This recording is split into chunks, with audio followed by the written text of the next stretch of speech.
দিয়েছিল, যারা চাকরি কর্মরত অবস্থায় ছিলেন তাদেরও ছাঁটাই করে দিয়েছিল। বেকার যুবক যুবতীদের কোথায় যাবেন, যাওয়ার রাস্তা নেই। রেগার টাকা কমিয়ে দিয়েছিল বাজেটের মধ্যে, কাজ নেই, কর্ম নেই, খাদ্য নেই।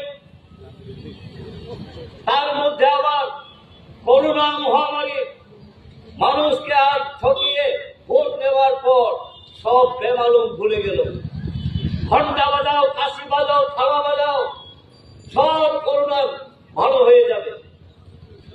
এই সমস্ত করে 5 বছর কর্পোরেটদের সেবা করেছিল, আমরা দেখেছি।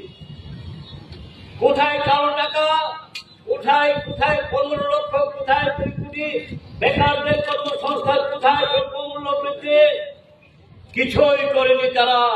আপনারা দেখেছেন ভারতবর্ষের মানুষ কি একটা অবস্থার মধ্যে ভুগতে হয়েছে। পরবর্তী সময় আমরা দেখলাম পুলওয়ামায় আক্রমণ করিয়ে ওই সিআরপি বন্ধুদেরকে বোমাবাজি করিয়ে একটা সেন্টিমেন্ট তৈরি করেছিল পাকিস্তান হিন্দুস্তানের মধ্যে। তারপরে হিন্দুস্তানকে রক্ষা করতে গেলে একমাত্র মোদীজিই পারবেন, আর কেউ পারবেন না। এই করে ভোট নিয়েছিলেন, মানুষকে ভাগ করে ধর্মের নামে, অঞ্চলের নামে, জাতির নামে, ভাষার নামে।